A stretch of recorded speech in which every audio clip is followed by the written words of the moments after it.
Hello my friends, and a very warm welcome back to my painting channel. And in this video I'm going to be painting a couple of different skeletons, so giving you guys a few options and a few different cool ways in which you can paint some skeletons. I love painting skeletons, love painting the bones and all these different things, so just wanted to kind of give you guys a couple of different ways in which you can maybe level up your skeletons, or a few different ways in which we can paint skeletons to make them look really cool and gnarly and different. So we're going to start part one with the most basic normal skeleton. So this is just plain normal skeleton bone. So we're going to start here by using our Vallejo bone white color, and we're just going to base all of the skeleton in this color first. This is, as I say, the most standard of the skeleton, so this is going to be the normal sort of creamy colors, and we're just going to cover all of the areas using this color just to get this nice sort of creamy texture as a nice base color. There's a few different ways in which you can paint your skeletons. You can paint the base colors darker and build up from there if you like. This is just one of the ways that I like to make nice bright sort of bone kind of colors, and this works really nicely, especially when you're painting sort of a large group of skeletons and a large army. This is something that is very easy to do, which is the key here, because we're trying to paint a few different skeletons in a fun way, but also making them very simple and very cool looking.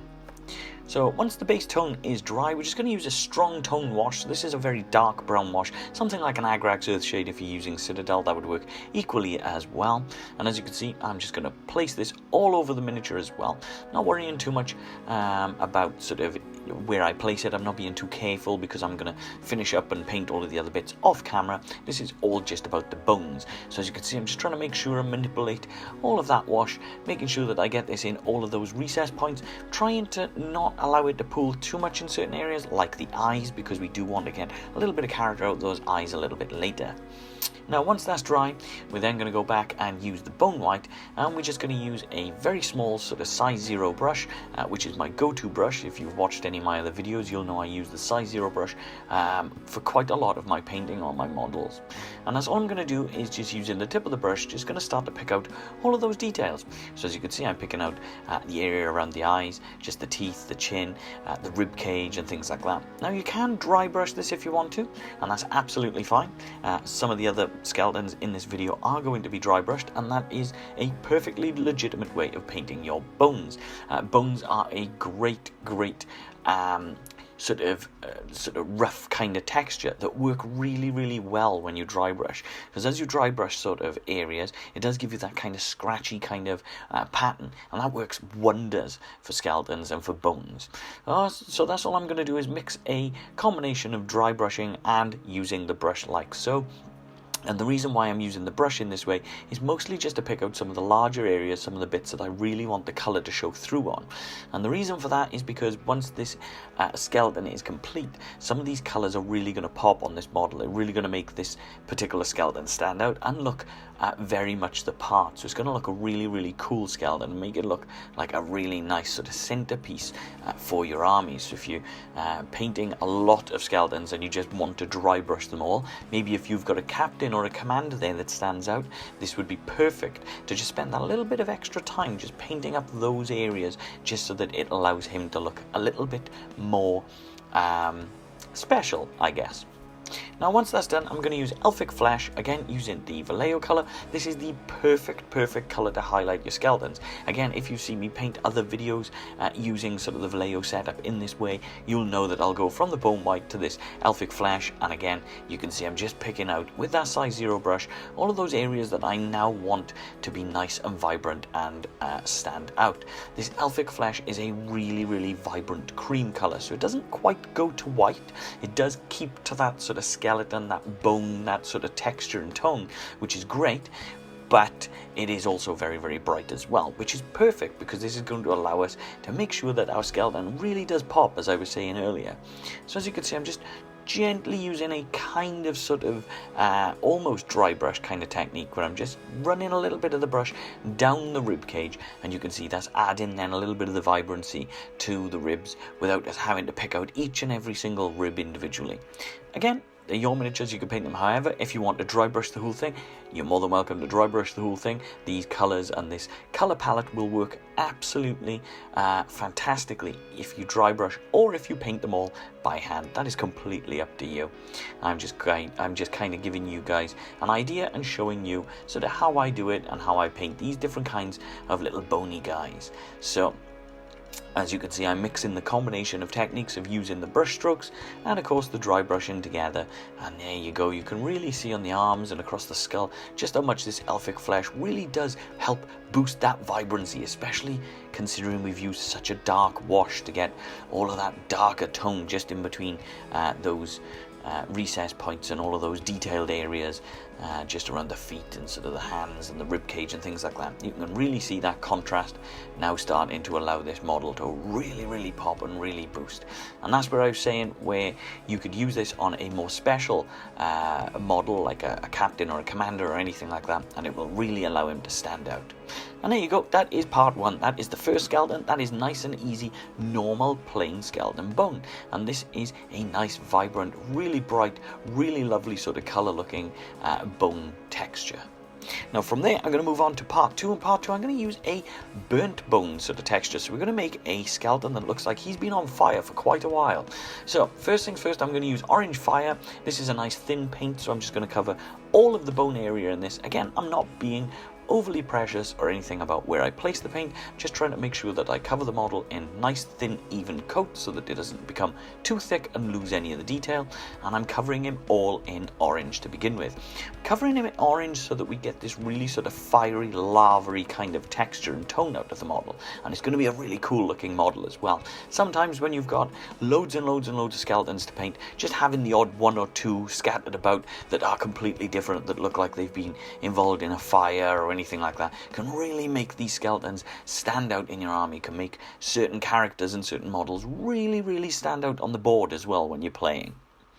So once that orange fire is done, we're going to use the deep yellow, again a nice thin colour, and as you can see I'm using thin down paint as well, and I'm just going to apply a few blobs here and there just into some of the areas, and this is going to create that sort of lighter colour, that lighter tone and texture to the fire parts, and to the, it's almost going to make it look like he's got embers and things just inside of his rib cage.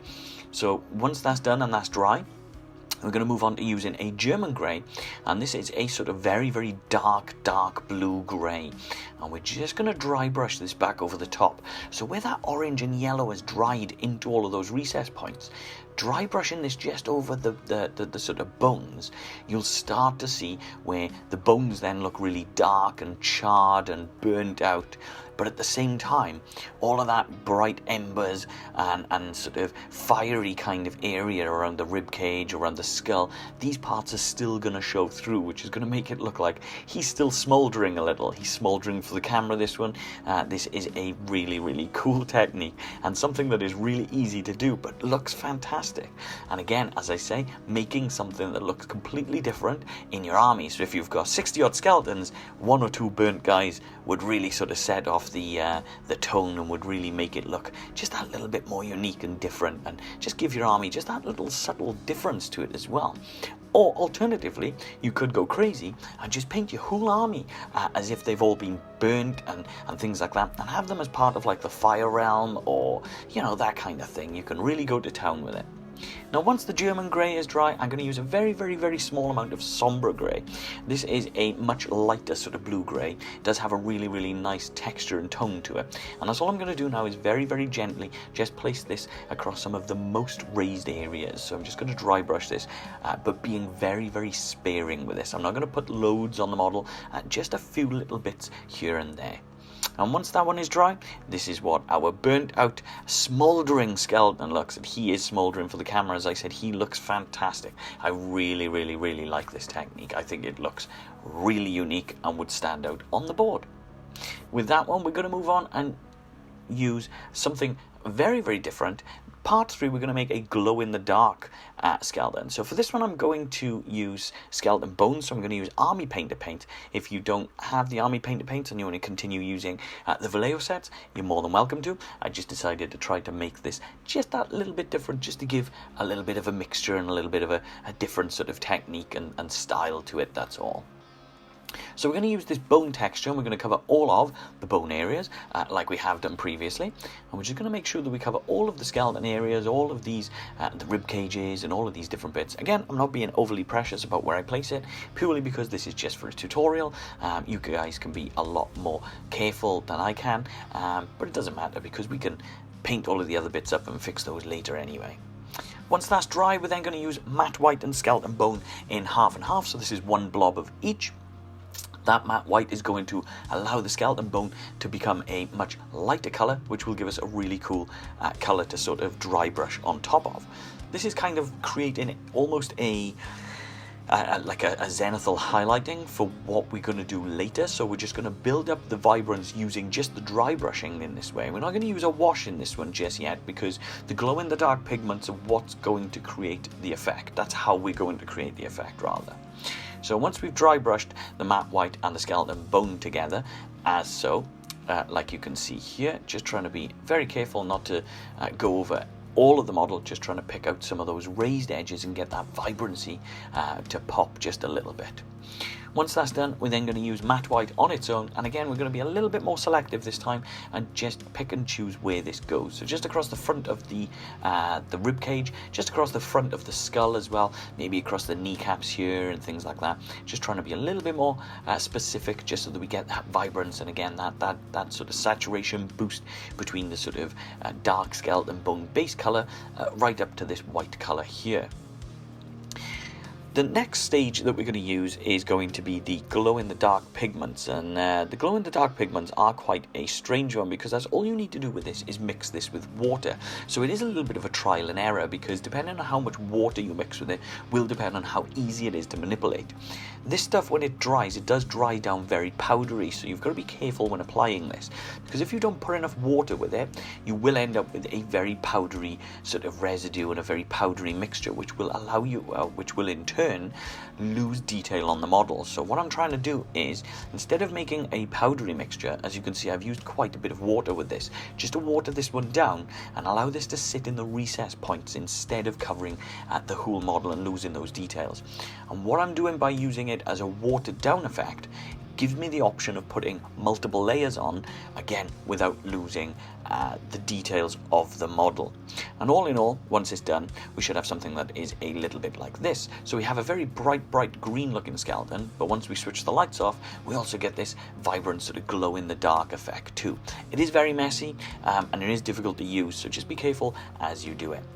And for number 4, we're going to paint a ethereal looking skeleton. So we're going to paint this guy using a very simple and great looking sort of ethereal effect.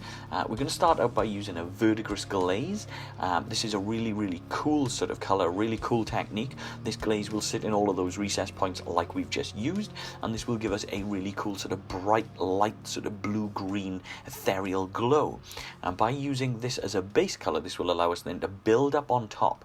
Now what I'm doing with this paint and this glaze in particular, I'm not putting this just on the bone, I'm actually covering the whole model in this, because this ethereal sort of effect we're going to have glowing through the whole model. Again, when you're painting a large number of models, this is a really quick and easy way of getting a cool ghostly sort of effect out of your models.